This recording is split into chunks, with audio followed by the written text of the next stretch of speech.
found it a bit challenging for my learners, and therefore I found that I had to do it twice. So I thought maybe I could share more insight into it to assist wherever I can. All right, we're going to start with a poem and get to know more about Dennis Brutus, as he's the poet of our poem today. Dennis Brutus was of a colored descent, and he was born in Zimbabwe in 1924, and he died in 2009. He grew up in South Africa, and his father worked as a teacher and was active in the fight against apartheid. He was shot by police and imprisoned. His political activism made him very unpopular with the government, and he left South Africa for the United Kingdom in the 1960s and taught there at various universities. This is the man that we're talking about today. I'm going to give more on his historical background to help you there. He taught English and Afrikaans at a lot of high schools in South Africa after 1948. But he was dismissed for his vocal criticism of apartheid. I think we all know that during the time you became vocal as a teacher, you will be somehow dismissed and silenced. He was banned for his political activities, and as such, he migrated to Mozambique, but he was arrested when he was in Mozambique and returned to South Africa. While trying to escape, that's how he was shot. So he was sent to Robben Island as well for 16 months, and he was in a cell next to Nelson Mandela. After his release, he left South Africa and went to exile in Britain.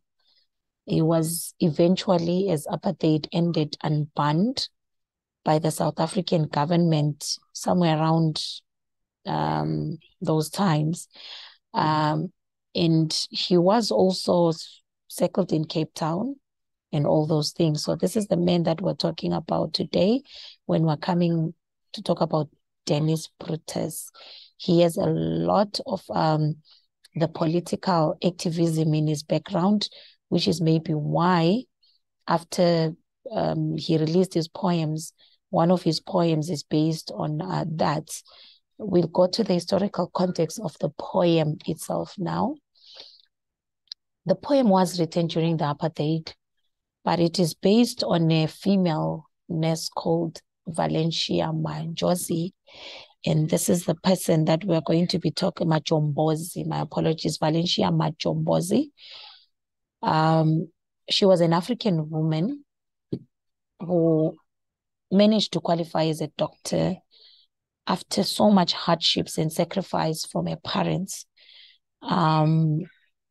After here it says, it was written during the apartheid and shortly after the death of a newly qualified Dr. Valencia, and this poem criticizes oppression. It can be seen as a call to arms, do not surrender to the oppressive powers, it says. So which means it is a protest poem. It is also about the frustration of aborted hopes. Valencia died before she could work as a doctor, but her family had really made enormous sacrifices to get her through medical school, but all those were in vain. I will add on Valencia Majombozi there. She was an African woman, and she got a medical degree, but the irony is that when she finished her degree, she died during the Sharperville massacres. Therefore, she never got the chance to become a full doctor.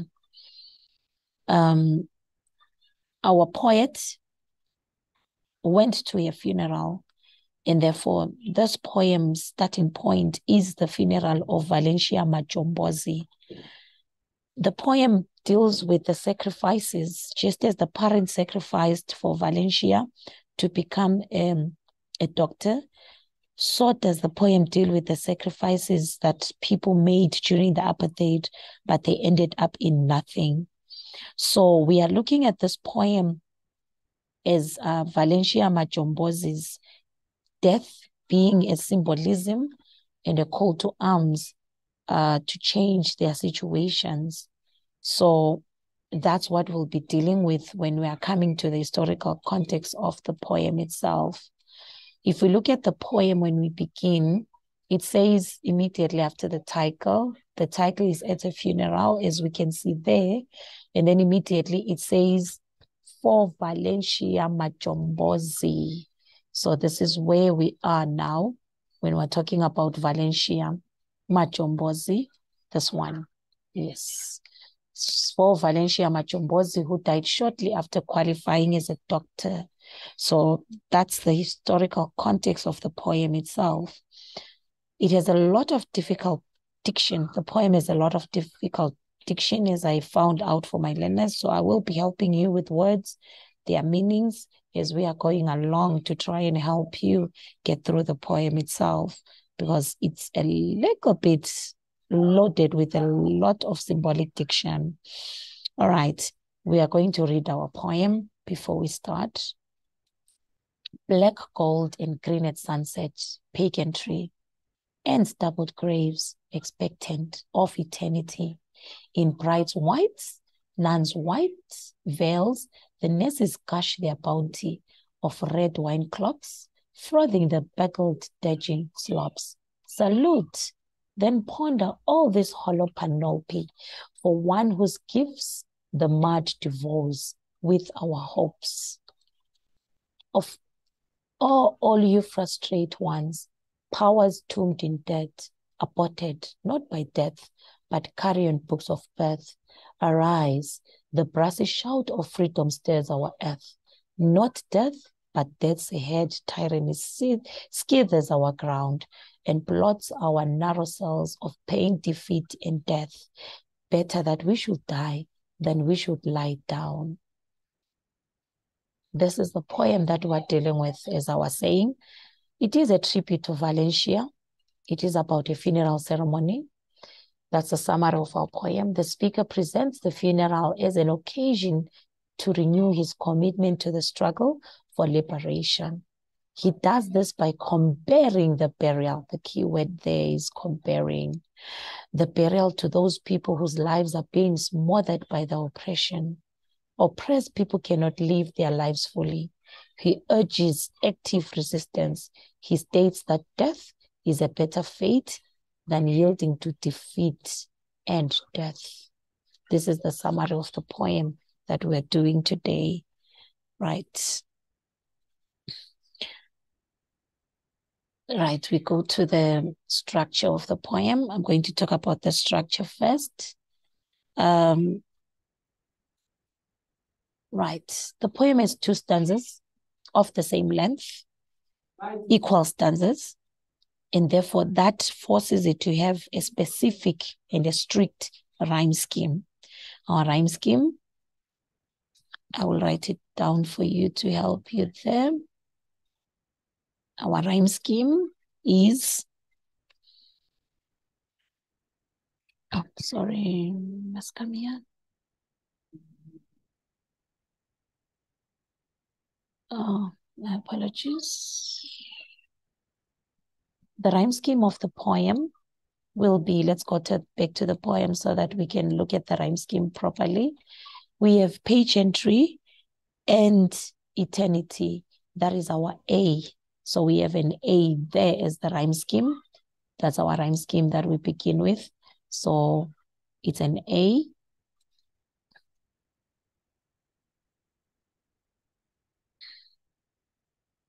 And to go there. A. A. And then we have the next one is the nurses gush their bounty. That is an A again, learners. Going to go there and put our A as well. We continue. Dredging slopes. Our dredging slopes becomes a B. We go there to our slopes and write B there. And then panel P is an A because it rhymes with bounty. So our rhyme scheme there becomes an A. And then we have our hopes. that rhymes with slopes, so it becomes a B. That's our rhyme scheme for the first stanza. Let's go to the second stanza. We have dirt and birth. We are starting this one afresh, which means dirt becomes a C. Birth becomes a C because it rhymes with dirt. Earth becomes a C because it rhymes with dirt and birth. And then we have ground, which is a new one, which means it becomes a D. And then we have death, which is rhyming with F, so it's a C. Let's go there to our death. It's a C.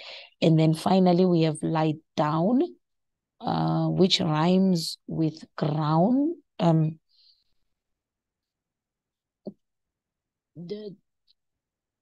Right, let's go up a little bit so that we can, okay. All right.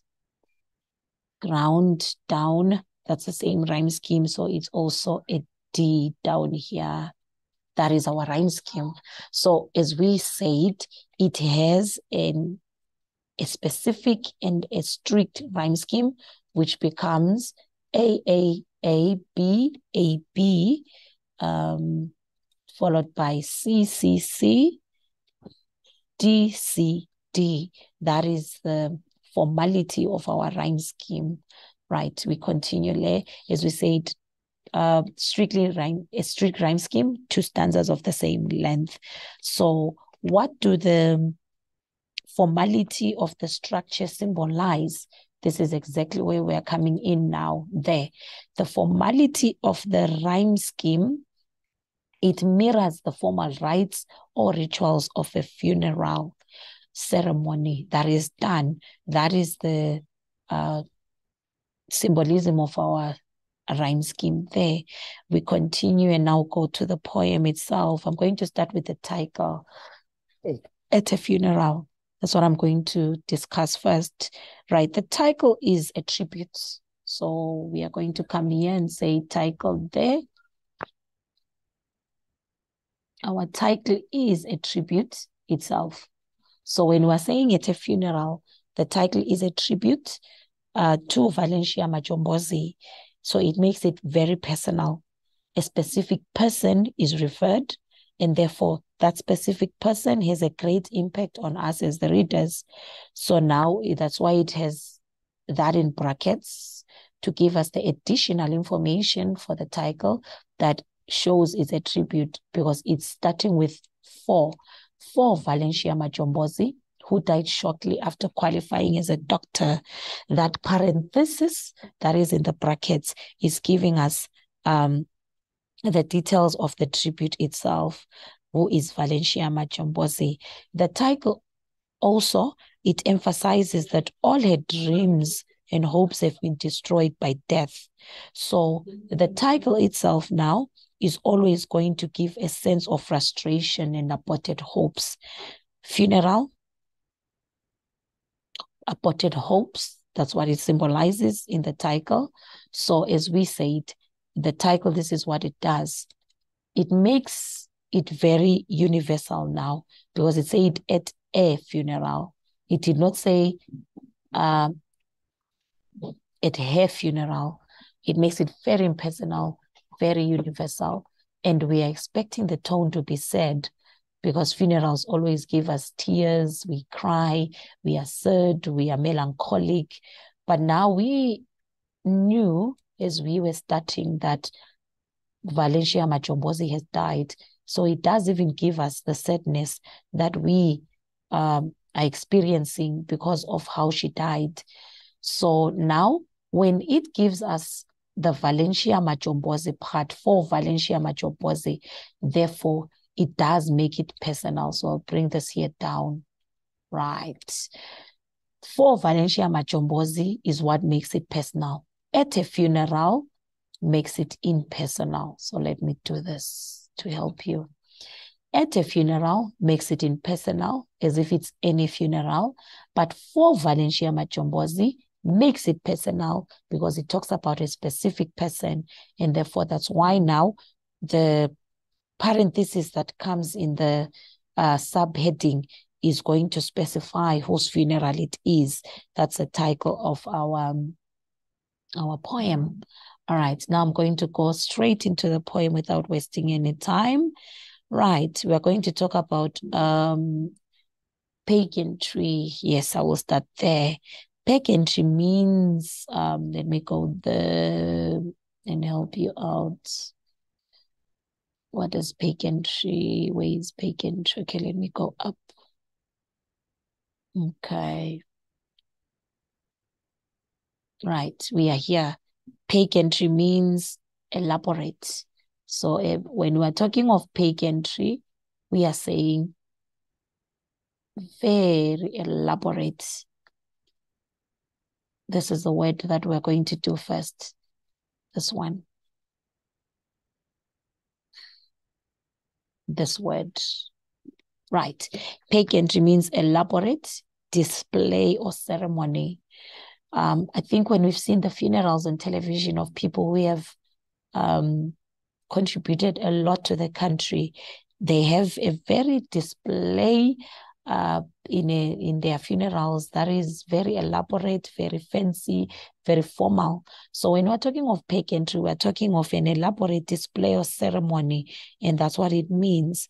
And then when we're talking about the next word, I think I will talk about it, stubbled, this one. Going to talk about stubbled. Stubbled means very small. It's actually protruding, sticking out, rough.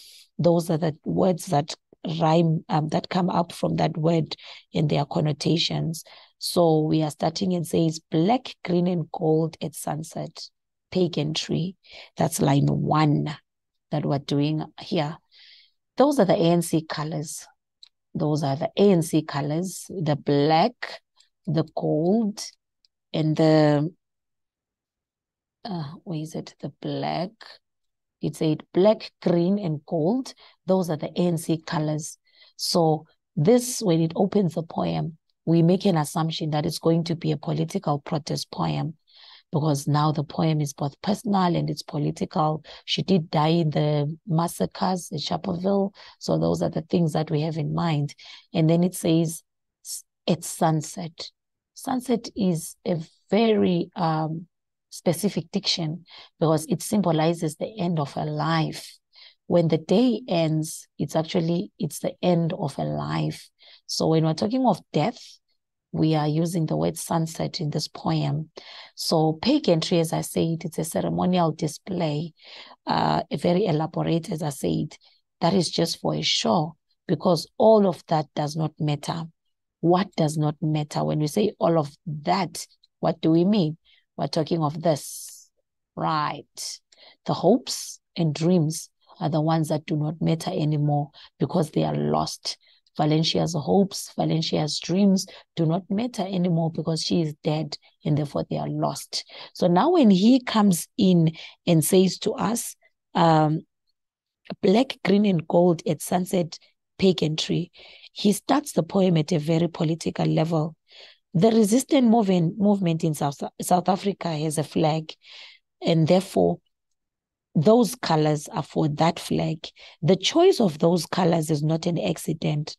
And we do understand that those colors also have been seen somewhere. The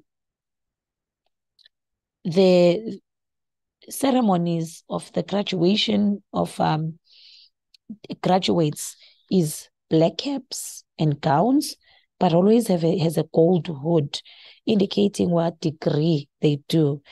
And it can be a science degree, it can be an arts degree, it can be a doctor's degree. So this is where now also we are making a connection with those colors, because the gowns that they wear at university when graduating has those colors as well. It has the black caps, it has the gowns, and it has the gold hood. And therefore, combination of black, green, and gold is also coming out. Valencia was meant to graduate and become a full doctor. So now we're coming in and say, unfortunately, she doesn't do that, because at the end of the day, at sunset, she dies. So sunset symbolizes death. And now the word sunset creates a very somber mood because it has connotations of sadness. I'll come here. It has connotations of sadness. It has connotations. So it gives the mood. This word will give you the mood. Okay, so this word will give you a very somber mood, a very sad mood, because it has connotations of darkness and sadness. And then we continue now. The flag that is now placed as part of the ceremonial display, the pageantry part, we are saying that it gives an impression that it's just for a show.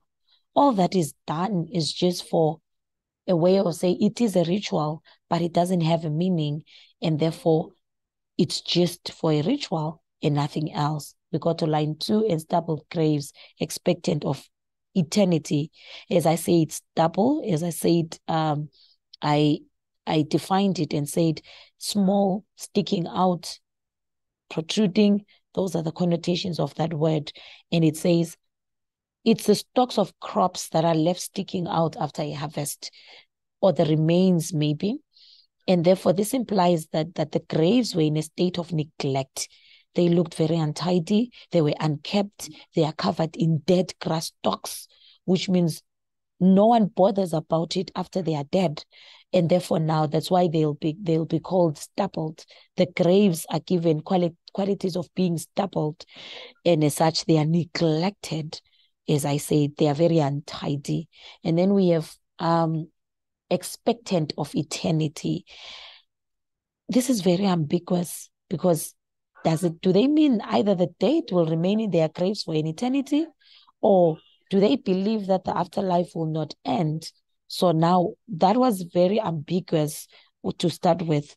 But now what we know is when the word expectant tells us that we will all die, death is inevitable. So it's personification, because the graves are given qualities of being expectant. This is personification. When they say stubbled graves, expectant, that's personification. So it's waiting for more. The graves are waiting for more bodies. And this emphasizes that the graves are waiting for us to die, as we will all die. But now it becomes vague when it says of eternity. As I said, will the dead remain in their graves for eternity, or there's an afterlife that will not end? So he left that statement very ambiguous there. Let's go to what I wrote here, and I said, stubbled is also a metaphor. The gravestones look like short grass, and as I said, personification of the graves. They are waiting for the dead bodies who will be buried and stay there forever. All hope and life are gone. So for us who are alive, they are gone forever. But we cannot speak for them after their grave. As I said, it's ambiguous. Is it that their life after life will not end or not? So that's our line 1 and 2. Let's go to line 3. In bride's white, nuns white veils, the nurses gush their bounty. Right, let's take this up a little bit. It's not an actual bride when they say in bride's white. It's just a symbolism of innocence. So the bride is just used as a symbolism, as the bride is always donned in white. So it becomes a symbolism of innocence there, as they say. And nurses from the hospitals, remember in South Africa, they wore white, and then it talks about the nuns white, and therefore we are saying the veils of the nuns cover, as we said, the nurses wear the white uniform, and the veils of the nuns, they cover connotations of holiness, purity. That's what the veils signify there. So white symbolizes innocence. Veils symbolizes purity, holiness for the nuns. And therefore, both the brides and the nuns, they have connotations of innocence. And then we have gush.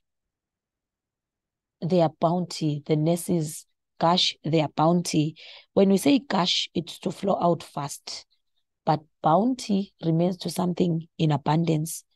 And now what is flowing out fast and what is given in a generous amount, the grief is what is given as bounty. They are crying, they are grieving the death of an innocent young doctor. And now we're talking about how their sorrow is being displayed at the funeral in abundance. As I said, bounty is in abundance. But it says, when we continue, of red wine clocks. What does the red wine refer to? The nurses in South Africa wore clocks which were lined with bright red, and therefore that's a red wine. And that's what they are referring there to. And now we come in and say, frothing the backled edging slopes. Frothing is the number of nurses that were there. The backled edging, it now gives a military funeral of some sort, a funeral song. A dirge is a funeral song.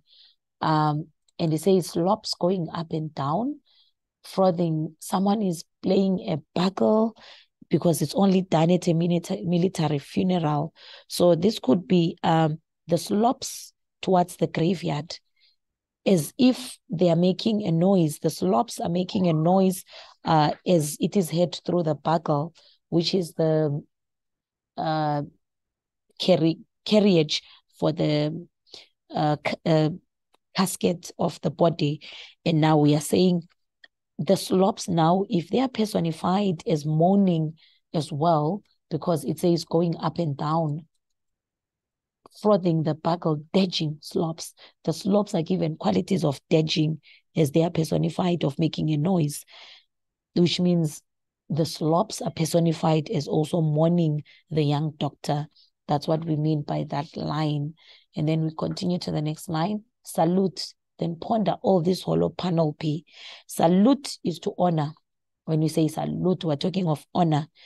Salute the dead as one will do to a soldier. So salute is a gesture. This is a gesture of respect.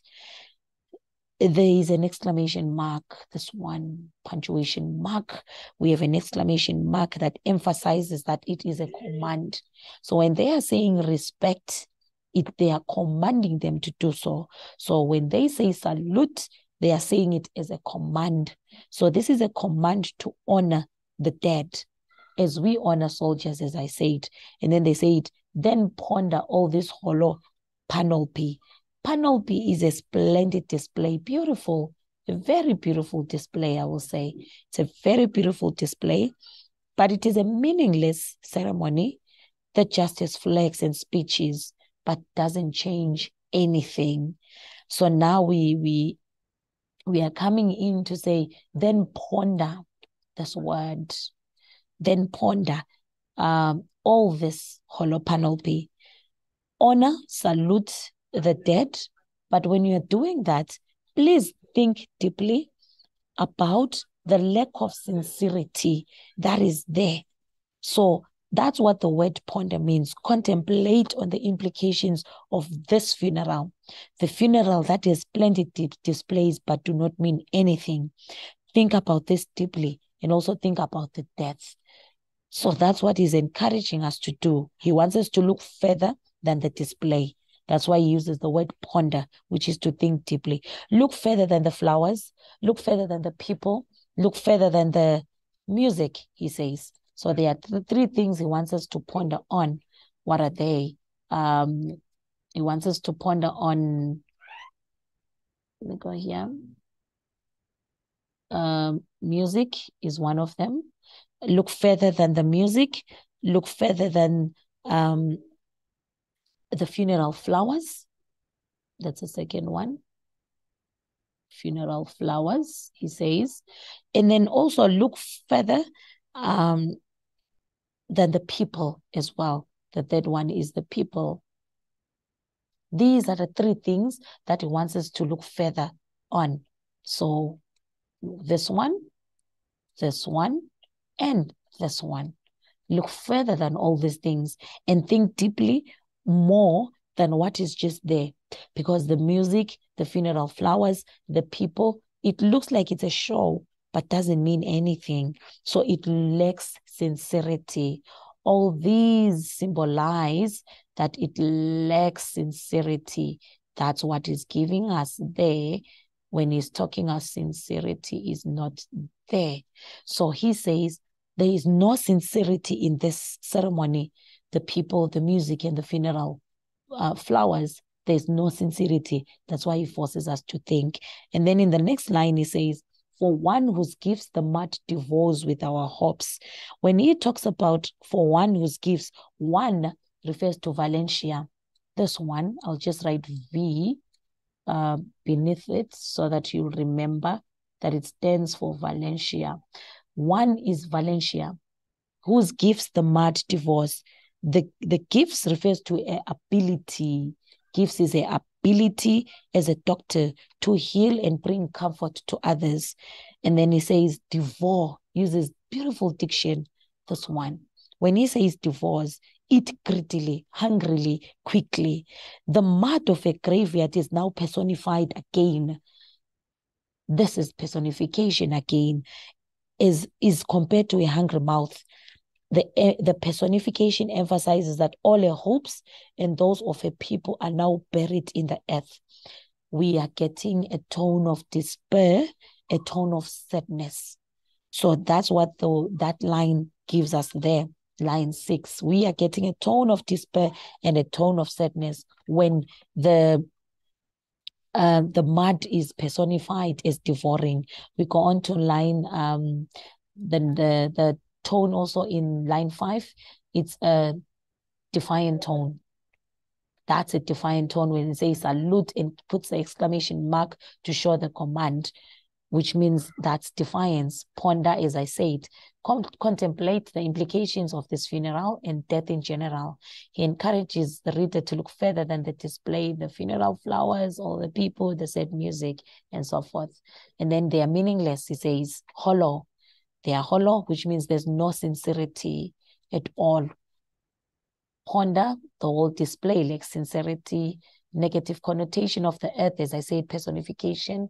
The earth has the ability to devour and consume. Hungry mouth, as I said, devours, mud devours with our hopes.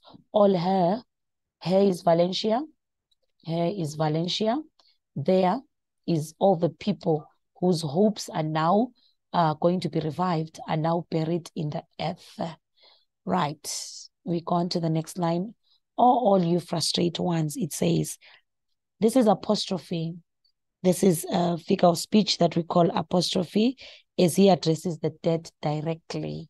All you frustrate ones, tombed in death, we call that apostrophe. Direct address, talking about all the people who are frustrated with their oppressive lives. We call that an apostrophe. I hope you can spell it. Let me give it to you if you feel you do not remember the spelling. Right. Yeah, here it's apostrophe. That's the figure of speech. We call it apostrophe. It is when we address the dead directly. I think you did Milton in grade 11. Milton, thou art living at this time.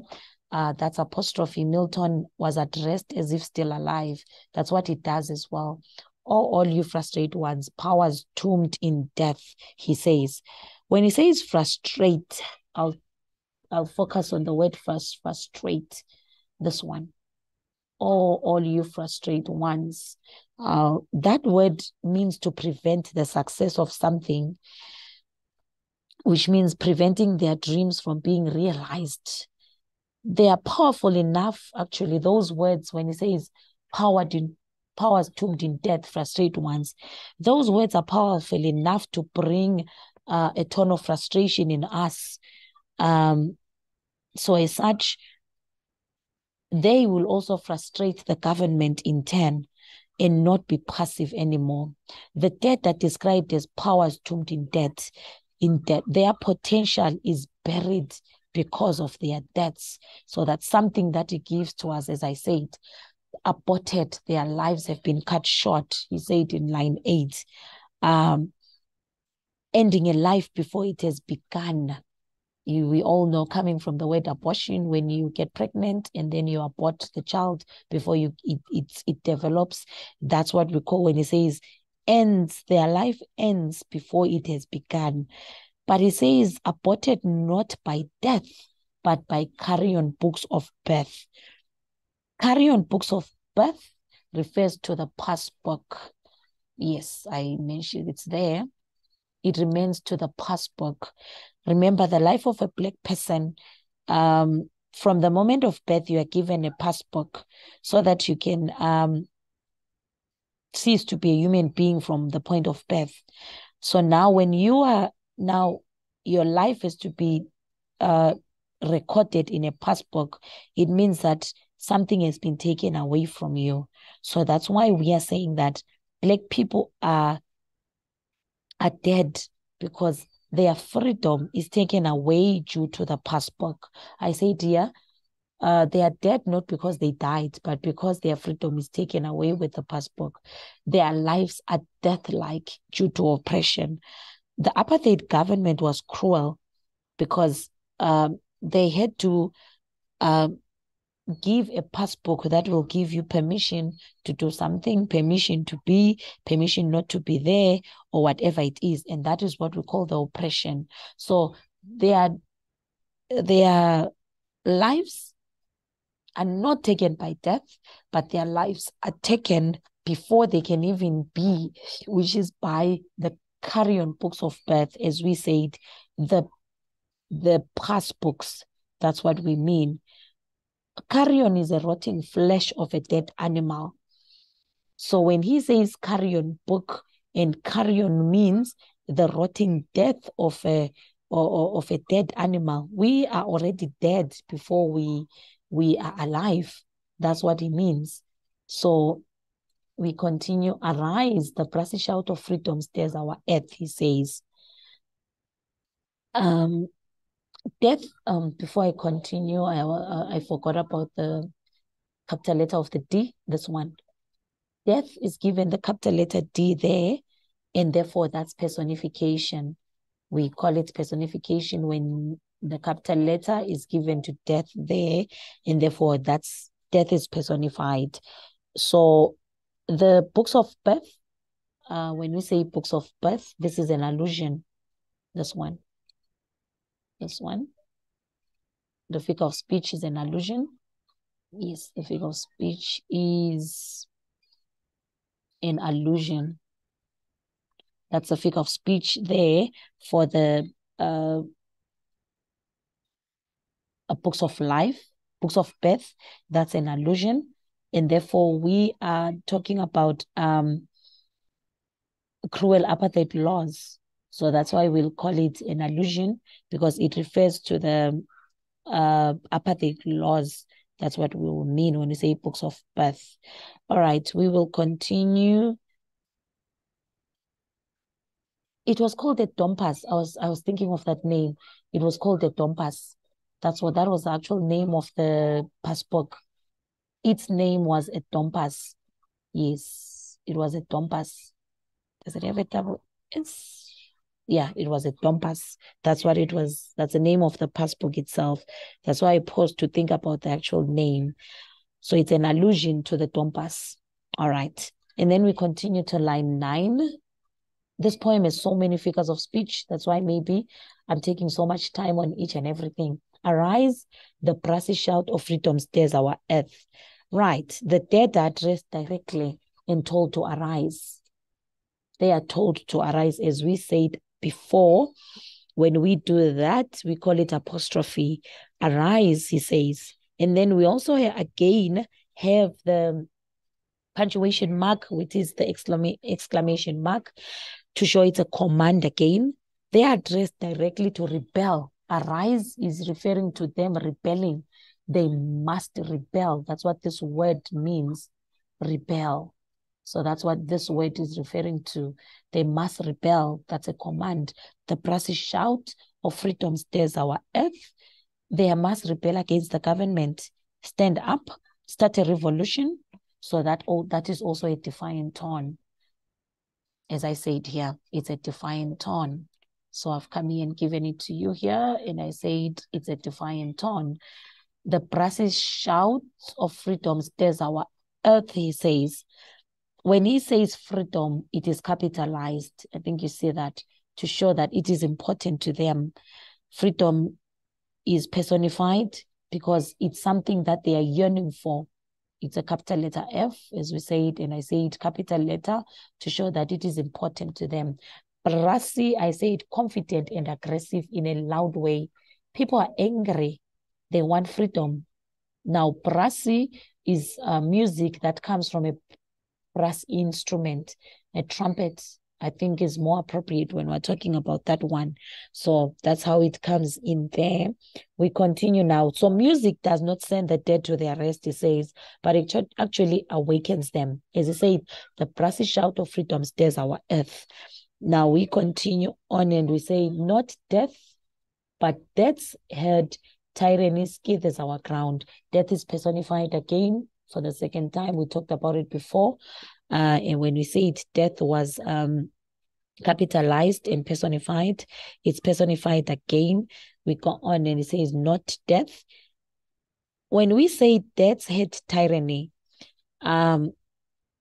this is a reference to the Nazis.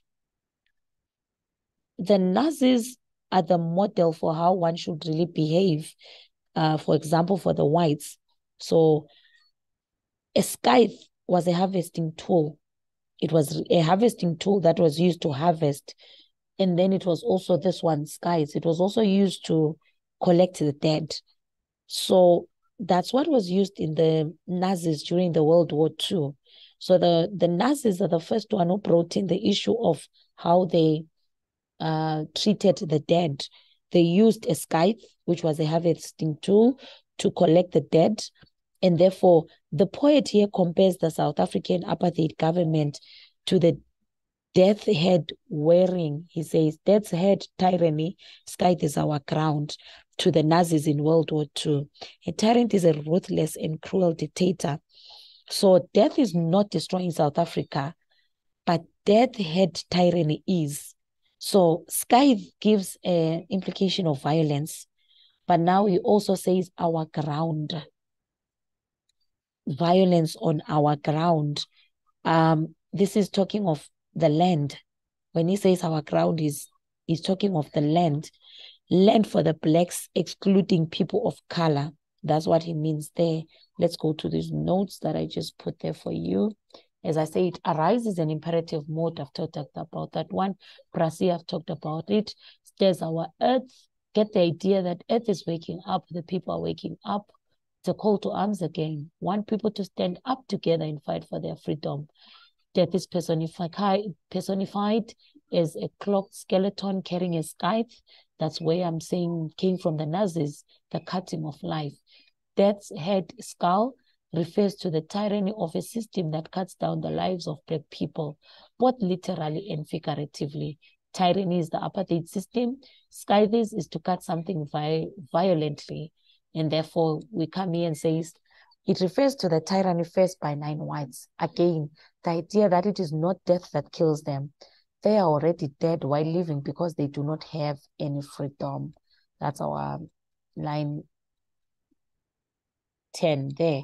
Line 11, and blots our narrow cells of pain, defeat, and death. Blots is a pun. That one is a pun because it's a small piece of land where a grave is dark. So it's dark. So now when plot is a pun, because plots comes in 2 ways. Is it to plan something? Usually something evil, something is revengeful along those lines. So now, but also plots, it has 2 connotations there. That's why we'll call it a plan. We are talking of when we say plot, we are talking, the first one is land. The second one is plan. That's why we call it, sorry, it's only plan. It's plan, not plants.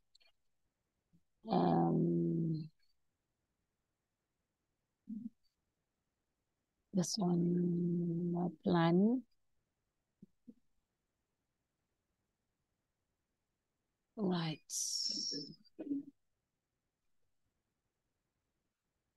I will write it again and I say it is plan, not plant. My apologies there. As I said, on the color, where's my color? The blue one. Right, I'll come back here and say, thank you. Right. Okay, I think we are done.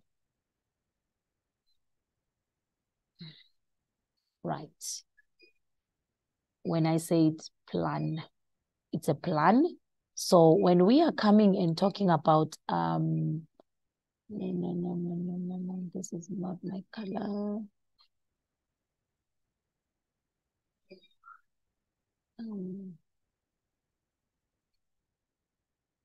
All right, this is the one. When I said plan, right? So pan for plot, which is a small piece of land, and plot, which is to plan.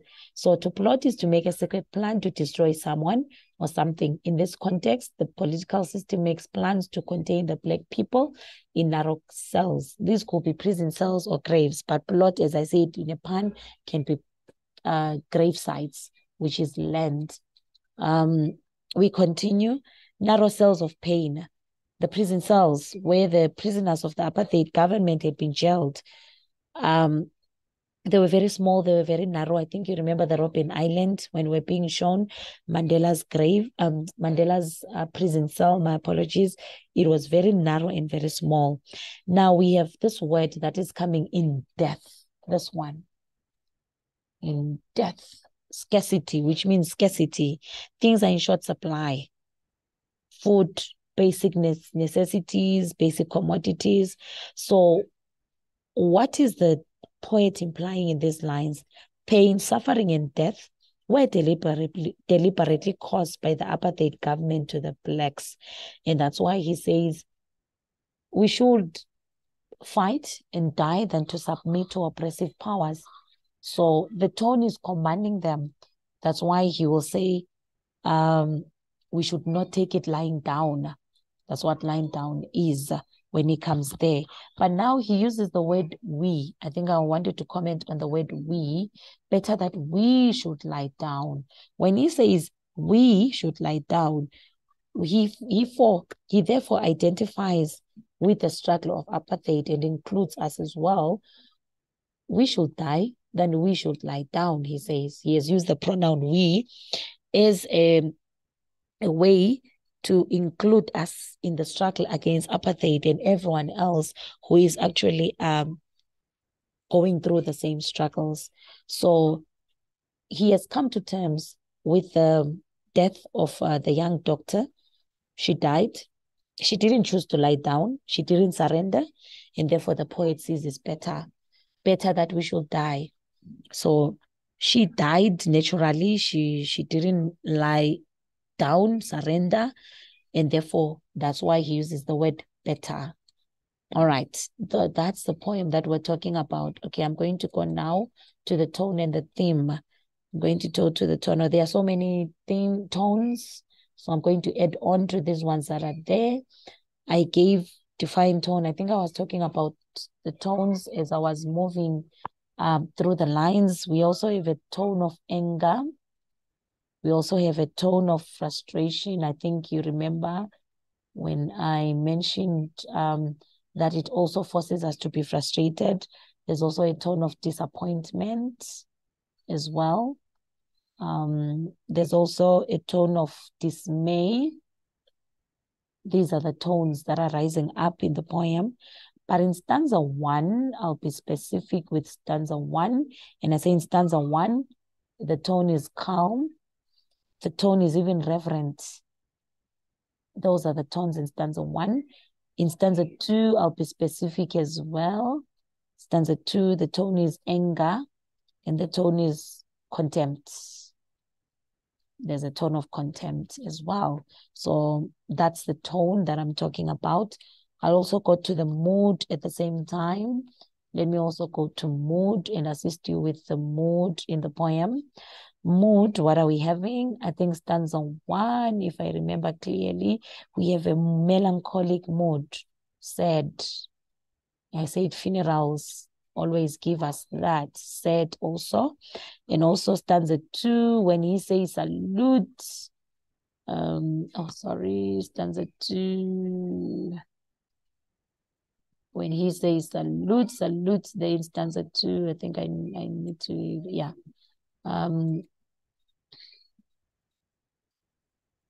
It's not coming now. And the alarm, I think in stanza 2, when we're talking about the mood, we are going to talk about stanza 2, the mood, vengeful. Yeah, there's revenge there. So it will be, yeah, I think stanza 2. Let me take this up a little bit. Stanza 2, I think it's as I said, there's a sort of revenge, salute, and ponder. That will be vengeful. Yes. Yes, it's a vengeful mood. So those are the things that are coming on in our mood there. Then theme, I'm also going to talk about the theme. Do I still have space? Okay, I'll write here somewhere. When I'm talking about okay, let me bring this here and talk about the themes. Which themes are we having? Oppression, as I said up here. Oppression is one of them. Call to arms is a theme. Frustration, of aborted hopes is a theme. And then we also talk about fight against injustice is a theme. Against injustice is a theme. And then we have desire for freedom is a theme as well. All right. Human sacrifice for a cause is a theme. For a cause is a theme as well. So these are the themes that are coming up in the poem. So basically, that's our poem that we're dealing with at a funeral.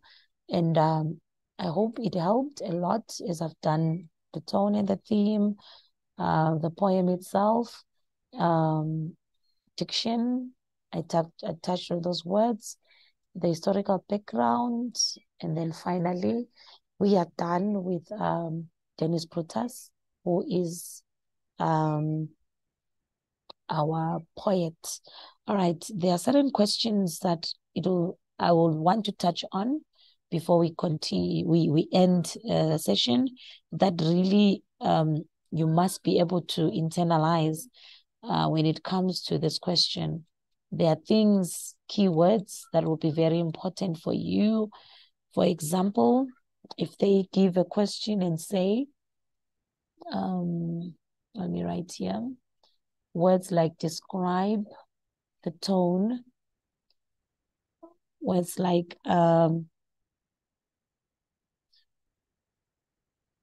discuss, the pun, words like comment,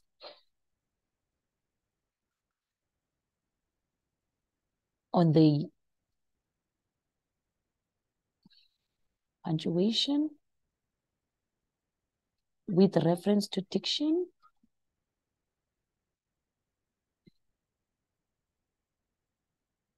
Remember, we are having new poetry, so which means all the questions that are coming up will be for the first time. We don't have them in the past exam papers. So these are things I want you to focus on when you revising your poem. Be able to know how you can describe the tone, how you can discuss the pun, how you can comment on the punctuation with reference to diction. What are you quoting? Make sure you are able to know what you take. You put it in your quotes, you give the connotations, and then you are able to explain. So those are the things I wanted to make you aware of when it comes to this poem. So I think we are done for the day. Thank you, grade 12s. Enjoy the rest of your day.